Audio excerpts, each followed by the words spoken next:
Family dinners with my in-laws were never pleasant, but I never expected one to end with my mother-in-law trying to publicly humiliate me by uninviting me from their exclusive family cruise.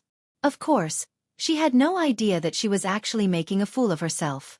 After all, how could she know that the luxury cruise line she was bragging about had been in my family for 3 generations? I'm Sophia Anderson, 28 years old, and this is the story of how my mother-in-law's attempt to exclude me from a family vacation backfired in the most spectacular way possible. Growing up as the daughter of James Anderson, owner of Royal Crown Cruises, I learned early on not to flaunt our family's wealth. Dad always said that true class isn't about showing off what you have, it's about how you treat others.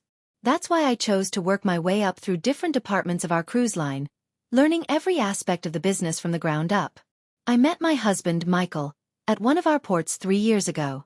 He was working as a marine biologist conducting research on coral reef preservation, one of the environmental initiatives our cruise line was supporting. What drew me to him was his passion for his work and his complete disinterest in material wealth. When we started dating, I didn't tell him about my family's ownership of Royal Crown Cruises. I wanted him to know me as just Sophia, not as the cruise line heiress. Michael was everything I could have wanted in a partner. Kind, intelligent, and genuine. His family, however, was a different story entirely, particularly his mother, Victoria. From the moment we met, Victoria made it clear that she found me lacking. "Oh, you work for a cruise line," she'd said during our first meeting, her nose wrinkling as if I'd said I cleaned fish. "In what capacity?" "Customer relations," I'd replied, not mentioning that I was actually the director of guest experience for the entire fleet. Victoria had simply sniffed and turned away. Michael's family wasn't wealthy, but they desperately wanted to appear so. Victoria was constantly name-dropping and talking about luxury brands, while her husband Thomas quietly paid off their credit card debt. Michael had distanced himself from their materialistic lifestyle, which was one of the things I loved about him. When Michael and I got married last year, we had a simple ceremony on one of our small private islands, though I told his family it was just a quiet beach wedding. Victoria complained endlessly about the lack of extravagance, never realizing she was standing on property worth more than she'd see in 10 lifetimes. "Really, Michael?" she'd sighed during the reception. "Couldn't you have chosen somewhere more prestigious?" "I'll have to tell my friends it was a destination wedding just to save face." Michael had squeezed my hand under the table and we'd shared a private smile. We'd agreed early in our relationship that we'd keep my family's ownership of Royal Crown Cruises private, at least until his parents showed they could handle the information responsibly. That moment hadn't come yet. The pattern started almost immediately after our honeymoon. Victoria had developed what I came to recognize as her signature move, the backhanded compliment disguised as helpful advice. "Sophia dear," she'd said during our first post-wedding family dinner, "I found the most wonderful career counselor. Margaret Stevens, you know, the one whose daughter married that hedge fund manager. She swears by her. I thought perhaps you might want to explore some advancement opportunities." I'd smiled politely. "I'm quite happy with my current position, thank you." "Of course you are, dear. But one must always think about the future. Especially now that you're married to Michael." The implication hung in the air like smoke from a cheap cigarette. Michael had tried to deflect. "Mom, Sophia's doing incredibly well at her job. She was just promoted to." "To what exactly?" Victoria had interrupted, her eyes sharp with interest. I'd caught Michael's eye and shaken my head slightly. We weren't ready to reveal the truth yet. "Regional Customer Relations Coordinator," I'd said, which was technically true. I did coordinate customer relations across our regional operations, among many other responsibilities. Victoria's smile had been razor-thin. "How nice." That was the beginning of what I now think of as the campaign of 1,000 cuts. Over the following months, Victoria perfected the art of making me feel small without ever saying anything technically cruel enough for Michael to call her out directly. There was the time she'd invited me to lunch with her book club, introducing me as Michael's wife. She works for a cruise line, with the same tone one might use to say, she collects garbage. The women had been polite but clearly puzzled about why Victoria had brought someone so obviously beneath their social circle. "What do you do for the cruise line?" one of them had asked, genuinely curious. "I handle guest experience," I'd replied. "Oh, like, complaints?" another woman had said, her voice suggesting she was trying to be kind about my unfortunate career choice. Victoria had jumped in before I could clarify. "Something like that. Sophia's very good with difficult people." The dismissal had been complete and devastating. Then there were the shopping trips. Victoria would invite me to join her at expensive boutiques, always with the caveat that she understood if it was outside my budget. She'd hold up designer dresses and shoes, making comments like, "This would look lovely on you, but I suppose it's rather impractical for someone in your position." The worst part was watching her perform for her friends. At social gatherings, she'd introduce me with a litany of apologies disguised as explanations. "This is Sophia, Michael's wife. She's still finding her feet career-wise, but she's very sweet. She works for one of those cruise companies. You know how young people are about travel these days." Michael would try to correct her afterward. "Mom, you make it sound like Sophia's unemployed or something. She has a good job." "Of course she does, dear," Victoria would reply with false brightness. "I never said she didn't. I just want people to understand the situation." But the situation, as Victoria saw it, was crystal clear. Her brilliant son had married a nobody who worked in customer service for a tourism company. She made this perspective known through a series of increasingly pointed observations about our future. "Have you two given any thought to children?" she'd asked during a family barbecue, her voice carrying across the entire backyard. "I mean, with Sophia's limited earning potential, I imagine you'll want to wait until Michael's career is more established." I'd nearly choked on my lemonade. Michael's career was already well established, funded by a research grant from my family's company that was more generous than most university professors' entire annual salaries. But I couldn't explain that without revealing our secret. "We're not in any rush," Michael had replied diplomatically. "Of course not. Although, Michael, you really should consider that university position Professor Williams mentioned. The salary increase would make such a difference for your future family security." Victoria had been pushing this university job for months, apparently unable to understand why Michael preferred his current research position. She saw academia as more prestigious than whatever it is you're doing now, and couldn't comprehend that his current work was not only better funded but also infinitely more impactful.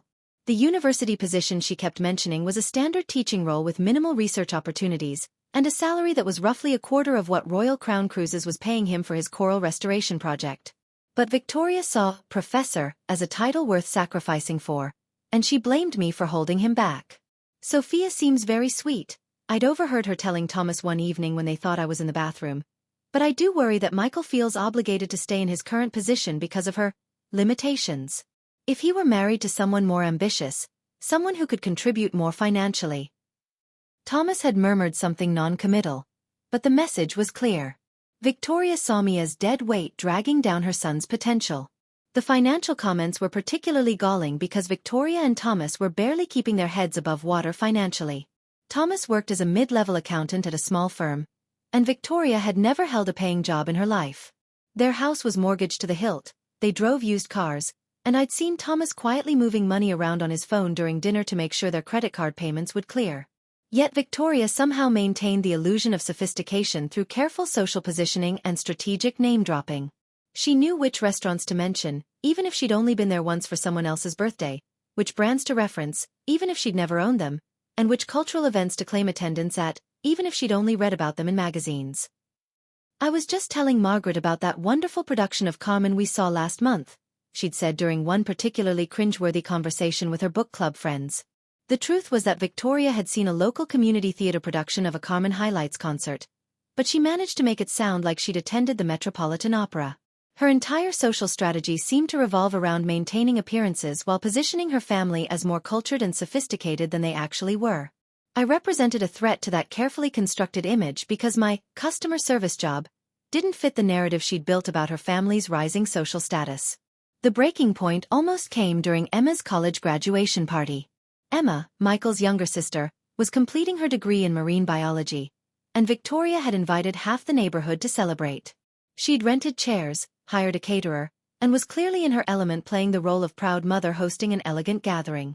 Emma's following in her brother's footsteps, Victoria had announced to the assembled guests, pursuing advanced research in marine science. It runs in the family, intellectual curiosity and academic achievement. She gestured toward Michael, who was standing with a group of Emma's professors. "Michael is conducting groundbreaking research in coral preservation. We're so proud of his dedication to environmental science." Then her gaze had landed on me, and her voice had shifted almost imperceptibly. And this is Sophia, Michael's wife.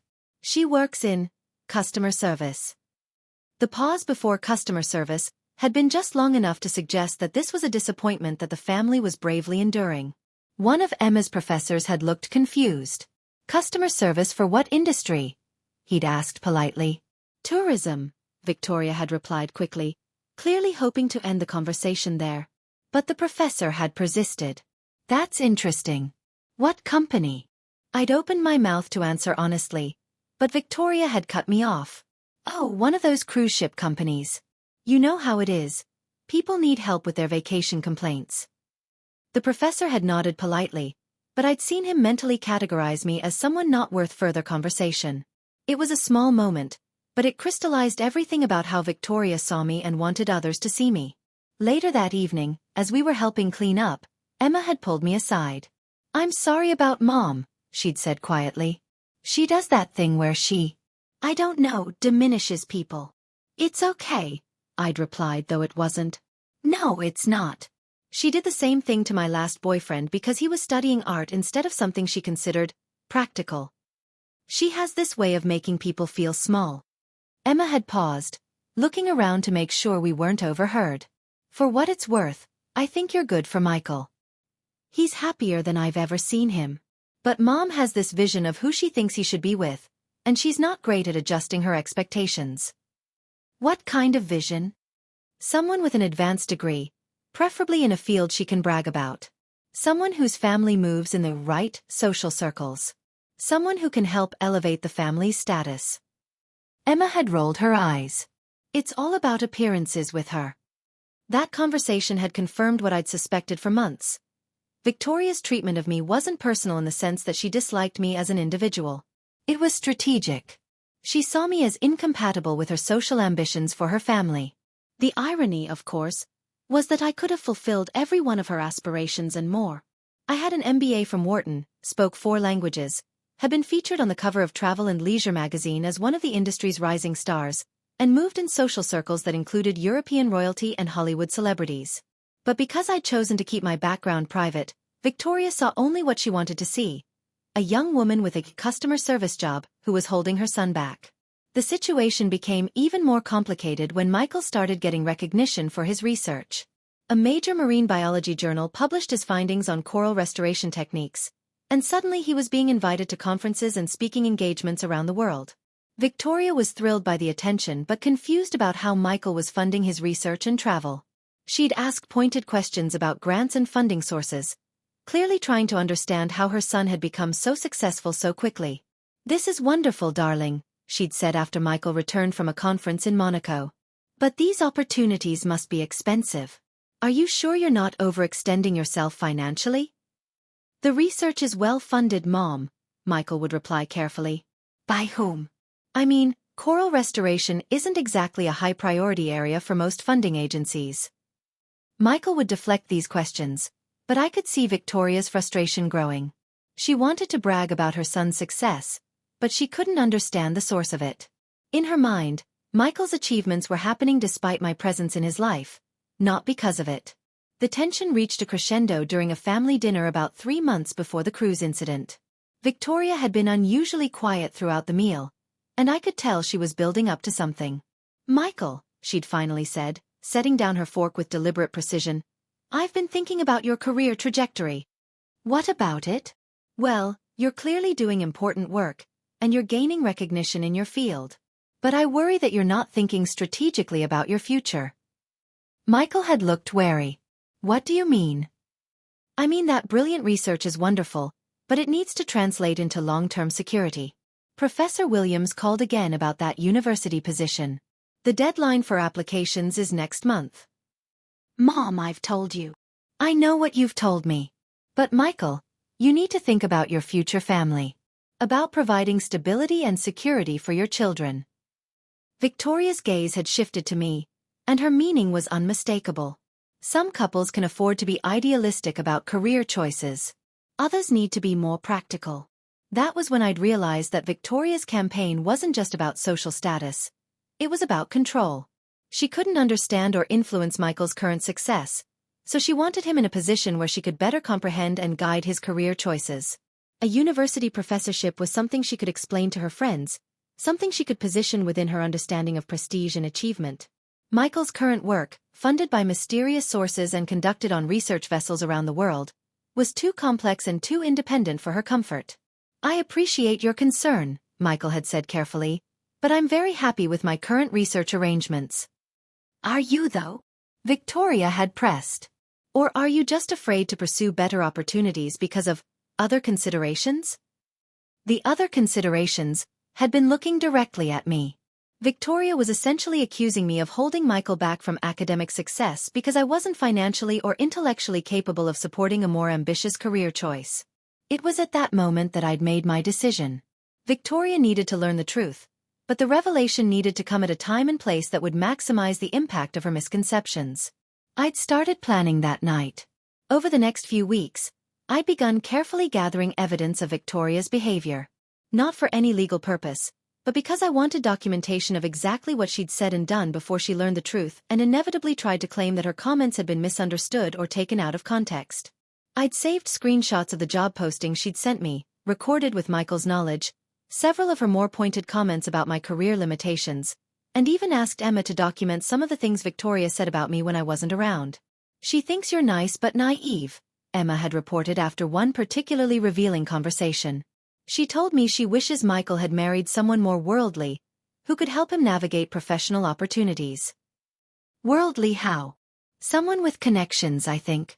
Someone whose family could open doors for him academically or professionally. The irony was almost too much to bear. My family's connections could have opened virtually any door Michael wanted to walk through.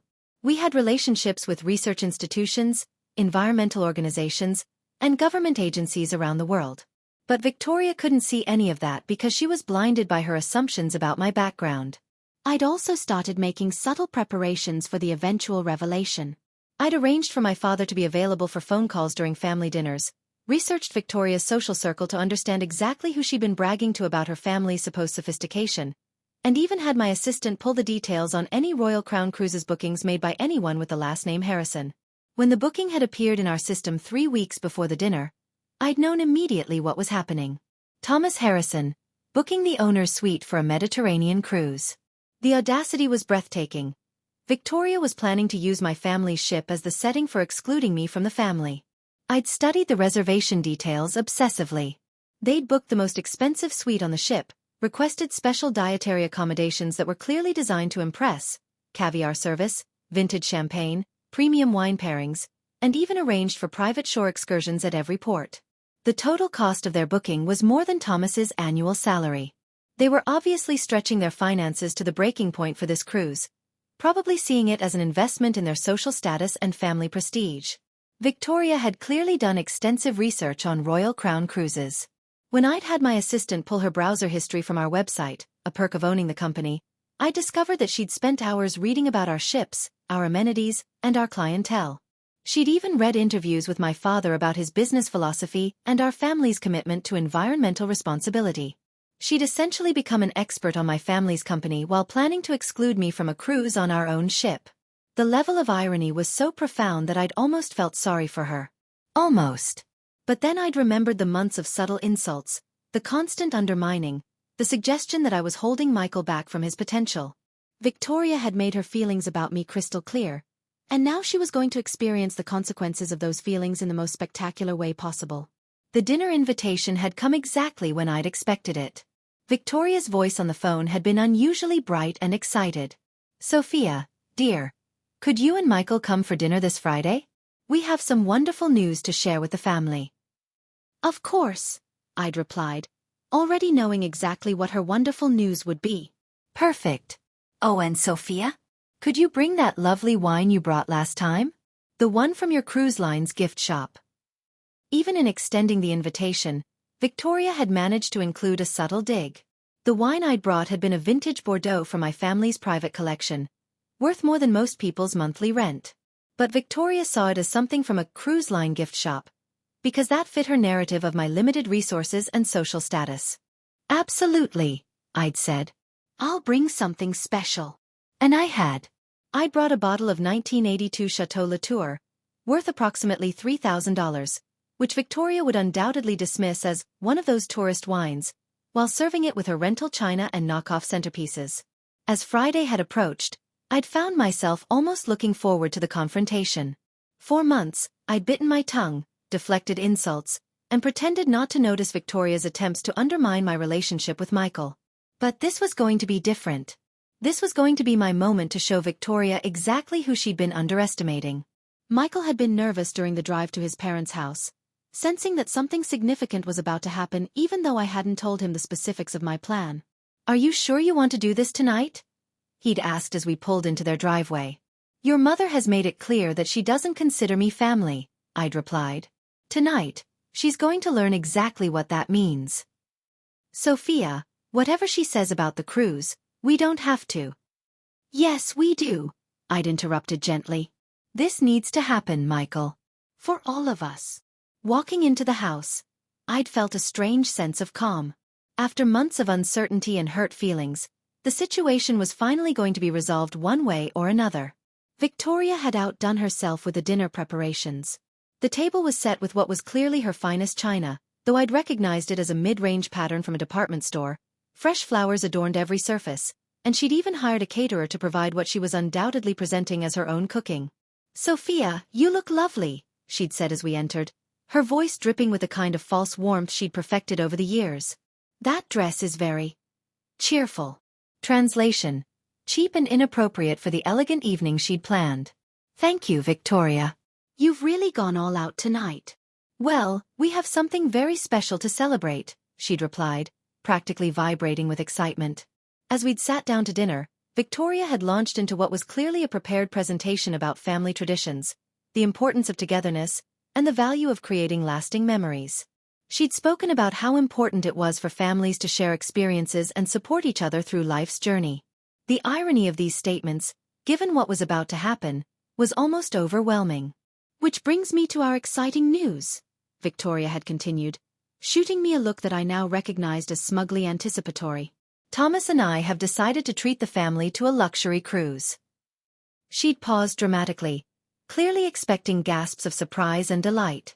"We've booked passage on the Royal Crown Cruises Mediterranean voyage," she'd announced, her voice filled with pride. "It's the most exclusive cruise line in the world. They don't just let anyone book with them." I'd had to bite my lip to keep from laughing. While it was true that our cruises often had waiting lists, it was because of our commitment to exceptional service and environmental responsibility, not social exclusivity. "That sounds wonderful, Victoria," I'd said carefully. "When is the cruise?" "Next month," she'd replied, her eyes gleaming with anticipation. "We've booked the owner's suite. It's the finest accommodation they offer. I'm sure you've never seen anything like it." I definitely had seen it. I'd helped design the latest renovation of that suite the previous year, working with an interior designer to update the furnishings and amenities. But I just smiled and nodded. "We're so fortunate to have secured this booking," Victoria had continued, warming to her theme. "Royal Crown Cruises has a very exclusive clientele. The kind of people who truly appreciate luxury and sophistication." She'd gone on to describe the ship's amenities in detail, clearly having done extensive research. The spa services, the dining options, the entertainment programs. She'd known more about our offerings than some of our own crew members. "And the owner's suite," she'd continued, "is actually the personal cabin of the Anderson family. We're incredibly privileged to be able to use it." The irony of Victoria lecturing me about my own family's personal cabin had been almost too much to bear. "The thing is," Victoria had continued, her voice taking on a tone of false sympathy, "we could only book one suite, and it's really meant for immediate family." That was when the moment I'd been waiting for had finally arrived. "You're right, Victoria," I said, pulling out my phone. "I do have some connections in the cruise industry. In fact," I dialed a familiar number and put it on speaker. "Royal Crown Cruises Executive Office. How may I help you?" My father's voice came through clearly. "Hi, Dad," I said sweetly, watching Victoria's face. "Remember that Mediterranean cruise booking for the Harrison family next month? The one in the owner's suite? I'm afraid we need to cancel it." The silence in the room was deafening. Victoria's face had gone from smug to confused to horrified in the span of about 3 seconds. "Dad," she whispered. "Of course, sweetheart," my father replied. May I ask why? Did you and Michael decide to use it that week instead? Victoria made a sound like a deflating balloon. No, actually, I continued, maintaining eye contact with my mother-in-law. It seems there was a misunderstanding about family invitations. I wouldn't want anyone to feel uncomfortable on their cruise. Understood, Dad said, and I could hear the smile in his voice. I'll have their deposit refunded immediately. Will you be joining us for the board meeting tomorrow? Wouldn't miss it, I replied. Thanks, Dad. Love you. I ended the call and placed my phone back in my bag, then took a sip of water while everyone processed what had just happened. Your father? What? Victoria stammered. Oh, I'm sorry, I said. I thought you knew, since you seem to know so much about Royal Crown Cruises. My father is James Anderson, the owner. I'm not just an employee. I'm the director of guest experience and heir to the company. That owner suite you booked? It's actually my personal cabin, reserved for my family's use. The color drained completely from Victoria's face. Thomas looked like he might faint. Emma's mouth had fallen open. Victoria stared at me like I just announced I was from another planet. But you work in customer relations, she managed weakly. I do, I nodded. Along with operations management, environmental initiatives, and strategic planning. Dad believes in understanding every aspect of the business before taking over. Something about maintaining appropriate standards. The irony of her earlier comments about standards was not lost on anyone at the table. Victoria's hands were trembling as she reached for her water glass. I don't understand. If your family owns Royal Crown Cruises, why didn't you tell us? Because, I said carefully, Michael and I wanted to be treated like normal people. We wanted to know if your family could accept me for who I am, not what I own. But the job descriptions you gave us, the customer service work. All true. I do handle customer relations. For our entire fleet of 12 ships. I manage guest experience programs that serve over 200,000 passengers annually. I coordinate with hospitality teams, environmental scientists, cultural liaisons, and government officials in over 30 countries. Victoria was looking increasingly pale as the scope of my actual responsibilities became clear. The research funding for Michael's coral restoration project? I continued. That comes from Royal Crown Cruises' Environmental Initiative budget. The budget I manage. Michael's work is absolutely crucial to our sustainability programs, and we've invested over $2 million in his research over the past 3 years. Michael reached over and squeezed my hand. He'd known this moment was coming, but even he looked surprised by the comprehensiveness of my revelation. The wedding venue you complained about? I went on. That was Coral Cay, one of our private islands. It's typically reserved for our most exclusive charter clients, but Dad let us use it because it's my favorite place in the world. Victoria made a choking sound. Your private island? One of 7 that we own throughout the Caribbean. We use them for exclusive retreats and environmental research stations. Thomas found his voice for the first time since the phone call. Sophia, we had no idea. The way you described your job, we thought. You thought exactly what I let you think, I said. Because I wanted to see if you could treat me with basic respect regardless of my background. Victoria was shaking her head slowly, as if trying to clear her thoughts. But the way you dress, the car you drive, the apartment you live in. The car is a hybrid because I care about environmental impact, not because I can't afford something else. The apartment is modest because Michael and I prefer simplicity. And I dress professionally for work and casually everywhere else because I don't feel the need to prove my worth through designer labels. I paused, letting this sink in.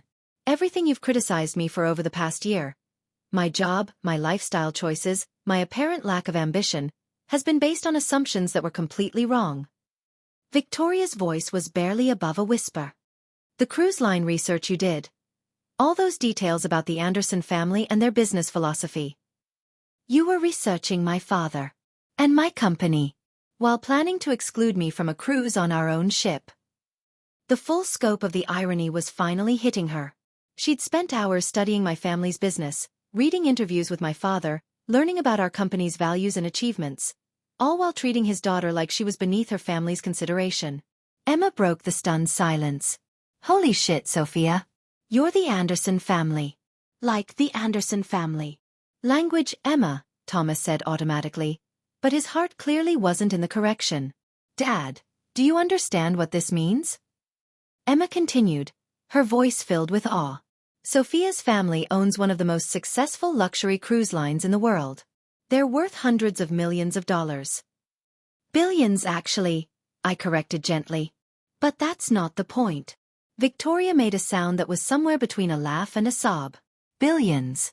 And I told you that you should look for a better job. I suggested you needed career counseling. You did. I introduced you to my book club as someone who handles cruise ship complaints. You did that too. Victoria buried her face in her hands. Oh my God. What must you think of us? What must your father think of us? Dad doesn't know the details of how you've treated me, I said. But he will after tomorrow's board meeting, when I explain why we needed to cancel a booking in our owner's suite. The threat was implicit but clear. Victoria's behavior toward me would become known to one of the most influential people in the luxury travel industry. Sophia, Thomas said carefully, is there any way we could? Could we possibly still? He couldn't even finish the sentence, but his meaning was obvious. Despite everything that had just been revealed, he was still hoping to salvage their cruise booking. That depends, I said, on whether this family is ready to make some serious changes in how they treat people. Victoria looked up from her hands, her face streaked with tears and mascara. What do you mean? I mean that your treatment of me over the past year has been unacceptable. You've made assumptions about my worth based on superficial observations. You've criticized my career, my lifestyle, and my contributions to this family without knowing anything about my actual circumstances. I leaned forward, meeting her eyes directly. Most importantly, you've tried to exclude me from family activities because you decided I wasn't good enough for your son. Tonight was supposed to be the culmination of that exclusion, publicly disinviting me from a family cruise to teach me my place in your social hierarchy. Victoria was crying openly now. I'm so sorry. I didn't know. How could I have known? You couldn't have known about my family's business, I agreed. But you could have treated me with basic respect regardless. You could have given me the benefit of the doubt. You could have welcomed me into your family instead of spending a year trying to prove I didn't belong. Michael squeezed my hand again. Sophia's right, Mom. Your behavior toward her has been awful, and it has nothing to do with what we've learned tonight. I know, Victoria whispered. I know, and I'm ashamed. I've been horrible. Yes, you have, I said simply. But people can change if they really want to. Victoria looked up hopefully. Is there a chance for us to start over? I considered the question carefully. Victoria's cruelty hadn't been born from genuine malice, but from insecurity and social ambition. She'd felt threatened by her son's independence and had lashed out at the person she perceived as responsible for it. Maybe, I said finally. But it would require you to fundamentally change how you approach relationships. No more social climbing. No more judging people based on their apparent status. No more trying to control Michael's career choices. And, Michael added, it would require you to genuinely apologize to Sophia. Not just because you found out she's wealthy, but because you treated her badly when you thought she was poor. Victoria nodded eagerly. Yes, of course. Sophia, I am so deeply sorry. Not just for tonight, but for everything. The comments about your job, the suggestions about career changes, the way I introduced you to people, all of it was wrong. She paused, struggling to find the right words. I was intimidated by you from the beginning. You're confident and accomplished, and you didn't seem to need our approval. I told myself you weren't right for Michael because I was scared that you'd see through all our pretensions. This was more honesty than I'd expected from Victoria. Go on. The truth is, Thomas and I have been struggling financially for years. We've been putting up a front, trying to appear more successful than we are because I was embarrassed about our real situation. When Michael chose someone I perceived as being in a similar position to ours, it threatened the image I'd been trying to project. Victoria's voice broke slightly. I wanted Michael to marry someone who could elevate our family's status, and I saw you as someone who would keep us ordinary. I was wrong about everything. The apology was surprisingly comprehensive and seemed genuine. Victoria had clearly done some serious thinking during the few minutes she'd been processing the revelation. "Thank you for saying that," I said. "It means more than you know." "Does this mean?" Victoria hesitated. "Is there still a possibility of the cruise?" I looked around the table at Michael's family. My family, I realized. Thomas, who just learned that his quiet daughter-in-law was one of the wealthiest young women in the country. Emma, who was looking at me with newfound respect and what might have been hero worship. And Victoria, who just had her entire worldview shattered and was struggling to rebuild it in real time. "Yes," I said finally. "But not the way you originally planned it." Victoria looked confused. "What do you mean?" "I mean that if we're going to do this cruise, we're going to do it as a real family. All of us, together. No exclusions, no hierarchies, no judgments about who belongs and who doesn't. All of us. All of us. And Victoria, if we do this, there are going to be some ground rules." Victoria nodded eagerly, clearly willing to agree to anything at this point. First, no more comments about anyone's career choices or financial situation. Michael's research work is important and well-funded, and I won't tolerate any more suggestions that he should abandon it for something you consider more prestigious. Of course. Second, no more social posturing. If we're going on this cruise together, we're going as ourselves, not as the characters you think we should play for other people's benefit. I understand. And third, I said, my voice becoming more serious, if you ever treat me or anyone else in this family the way you've treated me this past year, there won't be a second chance. This is it, Victoria. Your opportunity to prove that you can be a better person. Victoria was crying again, but she nodded firmly. I won't let you down. I promise. I pulled out my phone again and dialed my travel coordinator. Royal Crown Travel Services. This is Amanda. How can I help you tonight, Miss Anderson? Hi, Amanda. I need to arrange a family cruise for 5 people. Mediterranean itinerary, departing next month. Certainly. Which ship would you prefer? The Crown Jewel. And Amanda? Put us in the family wing. All of us together. Of course. I'll have the details sent to your email within the hour. Anything else? Yes. Arrange for the full VIP experience. Private dining options, exclusive shore excursions, and access to all premium amenities. This is a special family reconciliation trip. Understood. Consider it done. After I hung up, Victoria stared at me with something approaching awe. You just arranged a Mediterranean cruise with one phone call. Family business, I said with a slight smile. Emma laughed, a sound filled with disbelief and delight. This is the most insane dinner I've ever attended. My sister-in-law is a billionaire cruise heiress, and Mom tried to kick her off her own ship. Emma, Victoria said sharply, but there was no real anger in it. What? It's true. This is better than any soap opera. Thomas cleared his throat. Sophia, I want to apologize too. I should have spoken up when Victoria was treating you poorly. I knew it was wrong, but I took the easy way out. Thank you for saying that, Thomas. It takes courage to admit when you've been passive in the face of unfairness. What happens now? Victoria asked quietly. Now we plan a family cruise, I said. But first, we're going to have some honest conversations about what family means and how we want to treat each other going forward. Over the next hour, we talked more openly than we ever had before. Victoria admitted to years of financial stress and social anxiety that had driven her obsession with appearances. Thomas revealed that he'd always been uncomfortable with Victoria's social climbing but hadn't known how to address it. Emma confessed that she'd been embarrassed by her mother's behavior but hadn't felt like she could say anything. And I explained my decision to keep my background secret, my hope that Michael's family would accept me for who I was rather than what I owned, and my growing frustration with Victoria's attempts to undermine my relationship with Michael. I should have told you sooner, I admitted, but I wanted to give you the chance to show me who you really were when you thought I couldn't do anything for you. And we failed that test, Victoria said quietly. You struggled with it, I said diplomatically. But you have a chance to do better now. By the time we left that evening, something fundamental had shifted in our family dynamic. Victoria was subdued but determined, clearly processing everything she'd learned and trying to figure out how to move forward. Thomas seemed relieved to have the truth out in the open. Emma was excited about the upcoming cruise and kept asking questions about our ships and destinations. As Michael and I drove home, he was quiet for a long time. "How do you feel?" I finally asked. "Relieved," he said. "I've been dreading this conversation for months, but I think it needed to happen.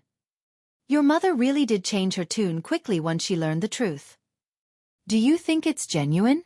Or is she just being nice because she found out you're wealthy?" It was a fair question, and one I'd been asking myself. "I think it's both," I said honestly. "I think learning about my background shocked her into realizing how wrong her assumptions were. But I also think she's smart enough to understand that she can't treat me the same way she did before." "And you're okay with that? Building a relationship based partly on, I don't know, fear of consequences?" I considered this. I think all relationships have some element of enlightened self-interest. Victoria has good reasons to treat me better now, and that's fine. What matters is whether she can sustain those changes over time and whether they become genuine. Do you think they will? I think Victoria is capable of growth. She's not a bad person, Michael. She's insecure and status-conscious, but tonight showed me that she can be honest about her flaws and committed to changing them. Michael reached over and took my hand. "Thank you." "For what?" "For giving my family another chance. You could have written them off after the way Mom treated you. They're your family. That makes them my family too." The next few weeks were a period of careful adjustment for everyone. Victoria threw herself into researching Royal Crown cruises with the same intensity she'd previously applied to social climbing.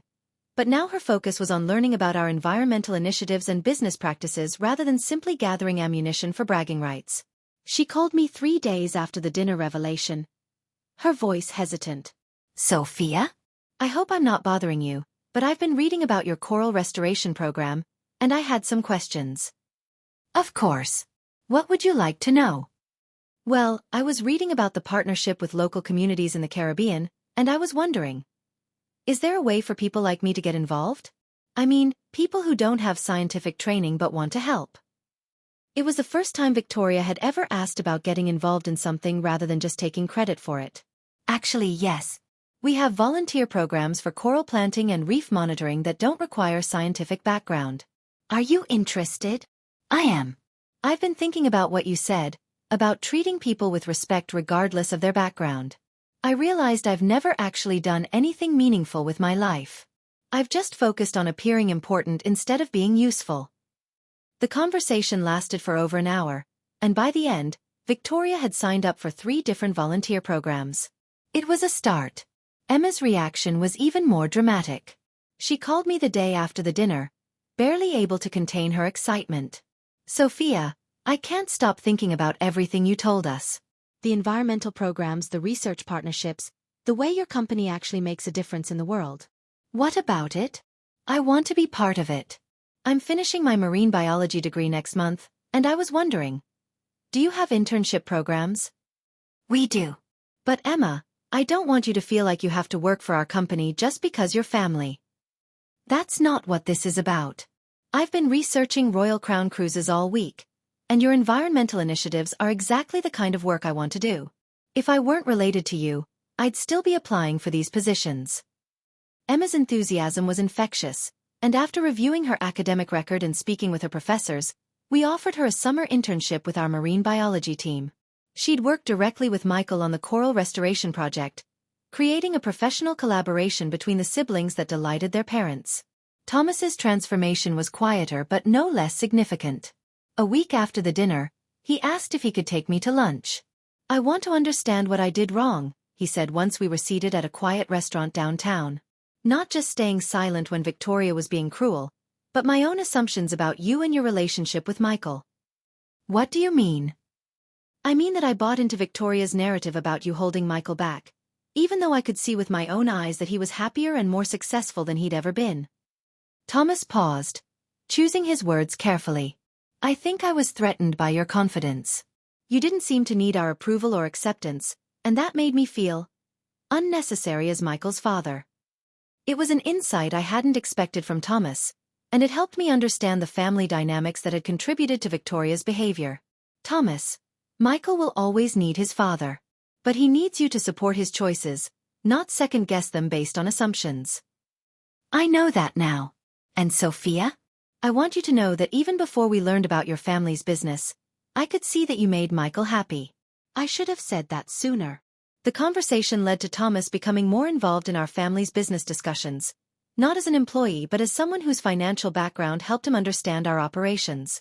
He started giving informal lectures about maritime economics on our educational cruises, finally finding a way to share his expertise in a meaningful context. But the real test came during the cruise itself. 4 weeks later, we all boarded the Crown Jewel in Barcelona. Victoria had been almost comically nervous during the flight, clearly overwhelmed by the prospect of experiencing luxury that she'd only read about in magazines. Sophia, are you sure this is appropriate? She'd asked as we approached the ship. I mean, won't people wonder why we're getting special treatment? Victoria, you're traveling as my family. This is how my family travels. The ship's crew greeted us with the kind of personalized service that Royal Crown Cruises was famous for. Captain Rodriguez, whom I'd known since childhood, welcomed us aboard personally. Miss Anderson, welcome back. Your father mentioned you were bringing family for a special cruise. Captain Rodriguez, I'd like you to meet my in-laws Thomas and Victoria Harrison, and my sister-in-law Emma. The captain's warm greeting and obvious respect for me clearly impressed Victoria, who was trying to process the reality of my position within the company. Our suites were located in the family wing of the ship, a section typically reserved for the Anderson family and our closest friends. Victoria and Thomas had a connecting suite to ours, while Emma had her own space with access to the shared balcony area. This is incredible, Emma breathed as we showed them around the accommodations. I can't believe this is where you grew up spending vacations. Not all our vacations, I laughed. But the ship has always felt like a second home. Victoria was unusually quiet as she explored her suite, running her hands over the custom furnishings and admiring the original artwork on the walls. Sophia, she said finally, I owe you another apology. For what? For everything I said about this being too expensive, about you not deserving luxury accommodations. I had no idea what I was talking about. You couldn't have known. No, but I should have trusted your judgment instead of assuming I knew better. That evening, we had dinner at the captain's table, a tradition for Anderson family cruises. Victoria had clearly stressed about what to wear, finally settling on the most conservative dress she owned. You look lovely, I told her as we walked to the dining room. I feel completely out of my depth, she admitted. I've spent so much time pretending to be sophisticated that I don't know how to actually be sophisticated. Just be yourself. The real you, not the version you think other people want to see. The dinner was a revelation for the entire family. Captain Rodriguez regaled us with stories about the cruise industry, the crew shared insights about life at sea, and other guests at our table, including a marine biologist from Australia and a retired diplomat from France, engaged Victoria and Thomas in conversations that had nothing to do with social status or appearances. Victoria, freed from the pressure of maintaining her usual facade, revealed herself to be genuinely curious about other people's experiences and surprisingly knowledgeable about a range of topics. You know, the Australian biologist said to her during dessert, you should consider getting involved in citizen science programs. Your questions about coral health show real insight. Victoria beamed with genuine pride. Thank you. My daughter-in-law and son-in-law are actually coral restoration experts. I'm just learning from them. It was the first time I'd heard Victoria describe me as her daughter-in-law without any qualifications or subtle put-downs. Over the next week, our family dynamic continued to evolve. Victoria participated enthusiastically in the ship's educational programs, particularly those related to marine conservation. She asked thoughtful questions during lectures and even helped with data collection during one of Michael's research dives. Thomas discovered a passion for the ship's wine program and ended up having long conversations with our sommelier about viticulture and sustainable agriculture. Emma spent every free moment with the marine biology team, absorbing information and contributing to ongoing research projects. But the real breakthrough came during our stop in Santorini. We'd arranged for a private tour of the island, including a visit to a local marine research station that partnered with Royal Crown Cruises on environmental monitoring. Victoria had been looking forward to the excursion, eager to see Michael's work in a real-world context. The research station was rustic but well-equipped, staffed by Greek marine biologists who'd been working with our cruise line for several years. Dr. Kostas Papadopoulos, the station director, gave us a comprehensive tour of their facilities and explained their research methods. This work is so important, Victoria said as we watched researchers tagging fish for population studies. I had no idea that tourism could actually help protect marine environments. That's the whole point of our partnership, Dr. Papadopoulos explained. Tourism provides funding for research, and research helps us develop better conservation strategies. Victoria was quiet during the boat ride back to the ship, clearly processing what she'd seen. Sophia, she said as we stood on the deck watching Santorini recede in the distance, I need to tell you something. What's that? I've been thinking about my life, about the choices I've made and the person I've been. 4 years, I've been focused on appearing important, but I've never actually done anything important. She paused, looking out at the ocean. Watching you and Michael today, seeing the real impact of your work, I realized how empty my priorities have been. You're changing the world, and I've been worried about what tablecloths to use for dinner parties. Victoria, everyone contributes in different ways. No, let me finish. I want to be better. Not just nicer to you, although that's obviously important, but better as a person. I want to find ways to make a real difference instead of just pretending to be impressive. It was the most honest thing Victoria had ever said to me, and it marked the beginning of a genuine transformation. For the rest of the cruise, Victoria threw herself into learning everything she could about marine conservation, sustainable tourism, and environmental protection. She took notes during lectures, asked detailed questions during research demonstrations, and even helped Emma with data analysis for one of her projects. More importantly, she started treating everyone she met, crew members, other passengers, local guides, with genuine respect and interest. The performative social climbing disappeared, replaced by authentic curiosity about other people's experiences and perspectives. On our last night aboard the Crown Jewel, we had a private family dinner on our suite's balcony.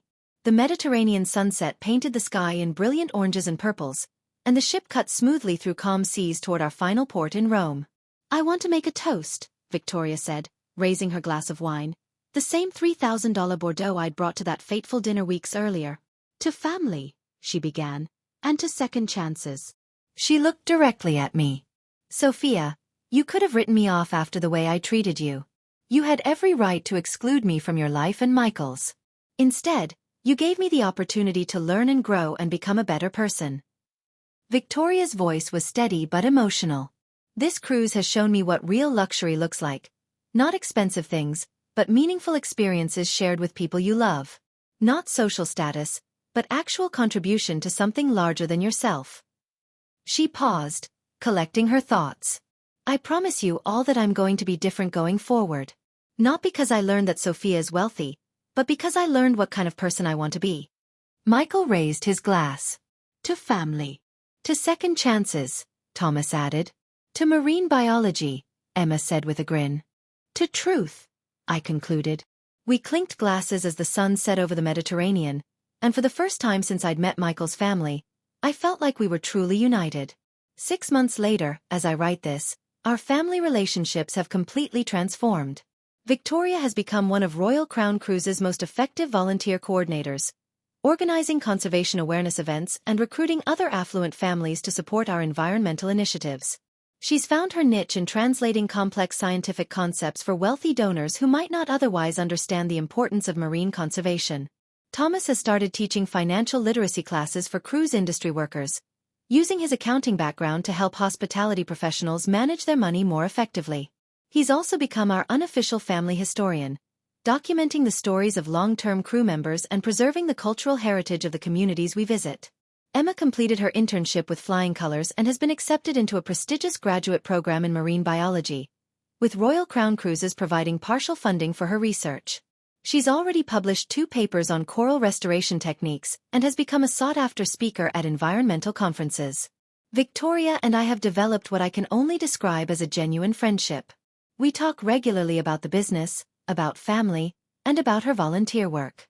She's learned to value substance over appearance, and I've learned to appreciate her organizational skills and natural ability to inspire others. Last month, she called me with an idea that perfectly illustrated how much she'd changed. Sophia, what would you think about creating a mentorship program for young women in the hospitality industry? Tell me more. Well, I was thinking about my own journey, how I spent so many years focused on the wrong things. What if we could help young women understand that success isn't about social climbing or marrying well, but about developing their own skills and contributing meaningfully to their communities? It was a thoughtful proposal that addressed real issues in our industry, and it showed Victoria's evolution from someone who'd focused exclusively on personal advancement to someone genuinely interested in helping others. I love the idea, I told her. Let's discuss it at the next board meeting. The board meeting? You mean I could present this to your father and the other executives? The uncertainty in her voice reminded me that growth is an ongoing process. Victoria was still learning to trust that her ideas had value beyond their social implications. Victoria, you've become one of our most effective program coordinators. Your insights are valuable, and the board should hear them. The presentation went brilliantly. Victoria's proposal for the mentorship program was approved unanimously, and she was asked to head the initiative. Watching her confidently answer questions from seasoned business executives, I felt a pride that had nothing to do with family obligation and everything to do with genuine respect for her accomplishments.